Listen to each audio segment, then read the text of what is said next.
Why do so many CEOs follow smart advice and still end up wrecking their companies? I've built 2 tech businesses past 30 million and coached over 100 founders, and I've seen it happen over and over. I'm going to tell you 10 hard lessons every CEO needs to hear before they fuck it all up. Let me tell you about a CEO I worked with. 20 years in business, never let go of a poor performer. After just 2 days together, he said he couldn't work with me anymore because he was uncomfortable the whole time. That discomfort, that was truth knocking at his door. I see this everywhere. Founders paying themselves the least, whilst B and C players coast along for years.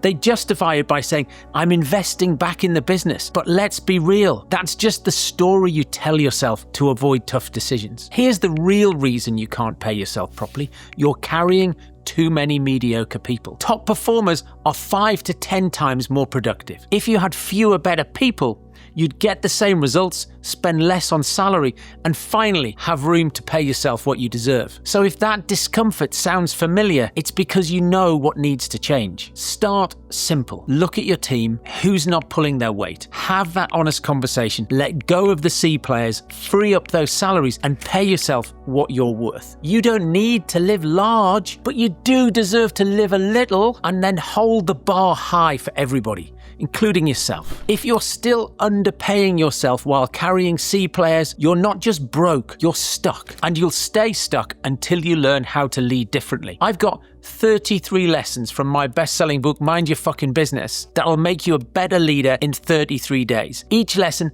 takes no more than 2 minutes, because busy founders keep telling me they haven't got fucking time to read the whole book. Click the link in the description and get started. Never work with friends. Look, that's lazy advice. When I was running a company before I became a coach, I had to move on some of the founders' friends. Brutal conversations, but necessary. Performance first, sentiment second. I even fired somebody and still went to their wedding. You can do the hard thing and still keep the friendship. One of my current clients brought on a close friend early on, great person, but as the company grew, they couldn't keep up.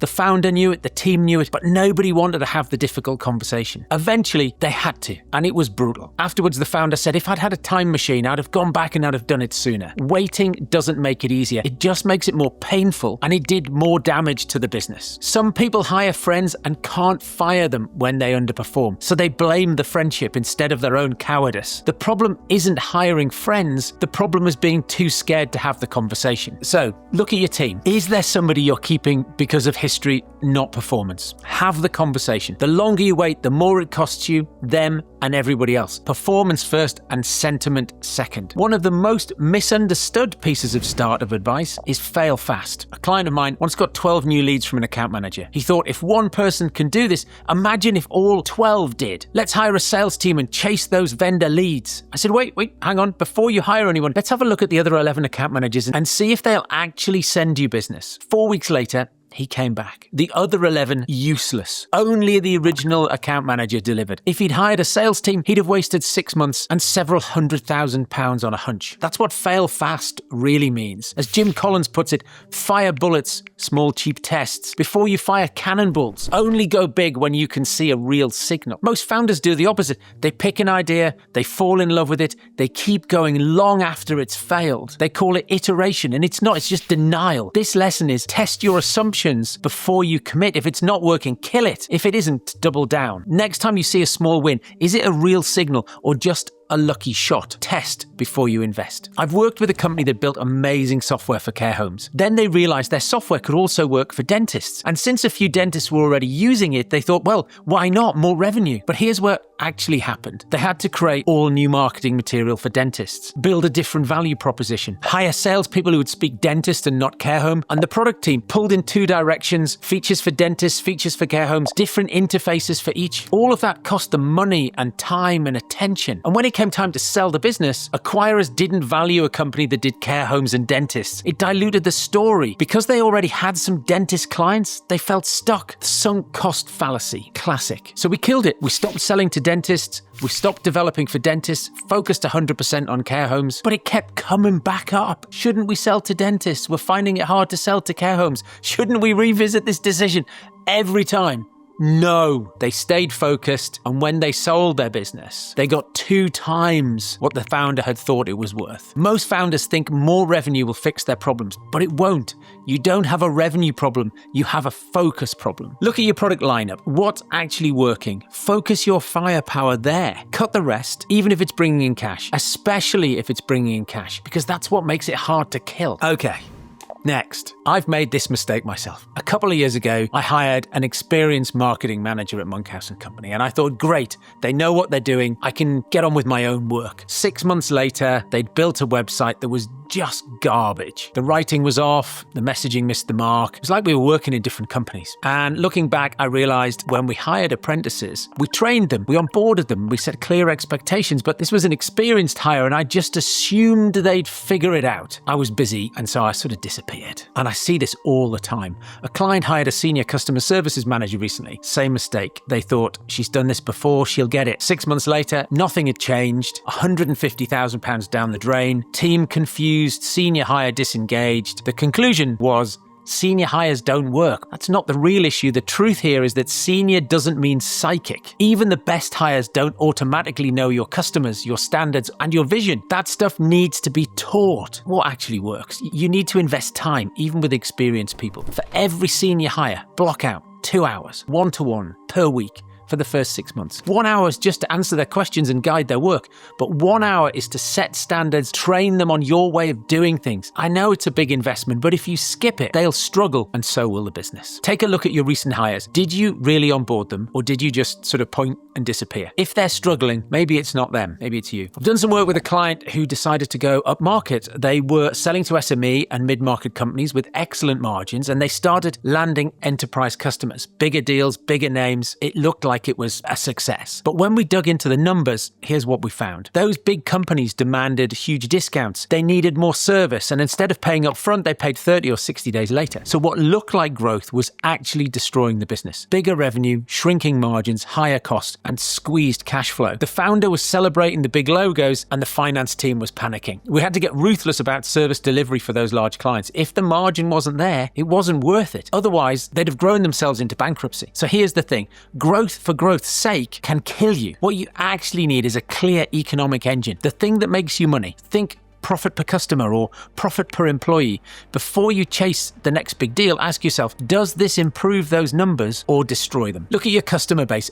Who's actually profitable? If you don't know, find out. Then focus your energy there, not on the biggest logos, but on the best margins. I worked with a founder who called me up and he said, Dom, I'm spending 14 hours a day, 7 days a week working in the business. I'm signing everything off. I'm involved in every major decision. The problem wasn't that he was a control freak. The problem was that the business had outgrown his leadership team. He didn't have enough experts. So he tried to do it all himself simply because no one else was there to do it. 12 months later, he'd brought in experts, key roles. Recently, he called me celebrating. He said, I'm probably now only involved in 50% of the decisions. Only 50%. He was thrilled because the business was finally running without him being the bottleneck for everything. But here's what made it work. He built the structure first. Vision, value, strategy, metrics, so that these experts knew what game they were playing and how to keep score. They weren't just empowered to do whatever. They had guardrails. Your job isn't to make all the decisions. It's to build the structure so skilled people can make decisions within it. Have a look at your calendar. What percentage of decisions in your business are you still involved in? If it's more than half, you're the bottleneck. You need to hire some experts, build a structure, and let your business run. If you haven't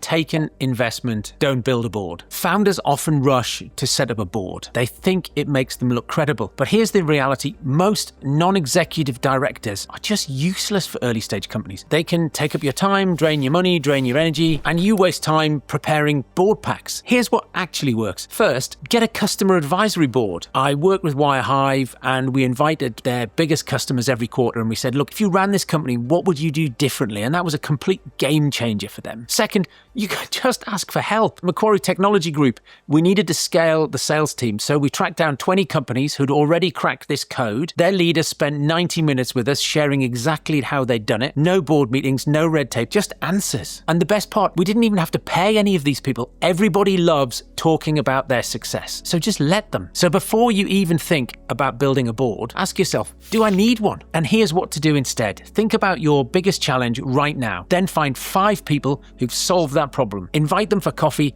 pick their brains, no board meeting, no formal board, no bureaucracy, just practical answers from people who've been there and done it. That's how you actually move forward. So if you haven't taken investment, don't build a board. I see this one all the time. I'll ask a founder, who's your ideal customer? And they'll list 3 or 4 or maybe 5 different types of customer. Multiple ideal customer profiles, multiple problems, multiple routes to market. And you can't scale like that. I have a SaaS client who's built to 10 million ARR in just a few years. And how? Well, they picked one sector, mid-market. They hired salespeople, the best salespeople from their biggest competitors, and they executed relentlessly. No distractions, no let's try this other vertical or let's try a different size. Product market fit will be impossible for you unless you get one ICP and one problem. You'll never scale unless you've only got one route to market. So here's the rule. One ICP, one problem, one route to market. Get really clear. Are you selling to small companies, mid-market or enterprise? Because they all buy differently and you can't build a repeatable sales process if you're selling to everyone. Look, your investors will want you to have a $1 billion